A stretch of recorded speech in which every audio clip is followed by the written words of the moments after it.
And this is our harvest for the potatoes. We planted potatoes in this big container or garbage container, and we have got only one.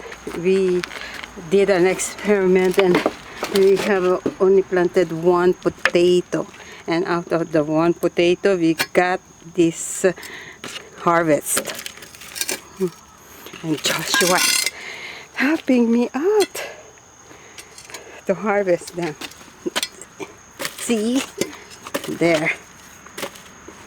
And we got a few good sizes and small ones for Joshua. Dinner, just was dinner. Okay, that's it. So that's how, this is how we have planted the potatoes. This is our first experience to plant potato in a garbage container, big bag of container. Okay, Joshua, you're doing a great job. Okay, bye. Say bye bye, Joshua.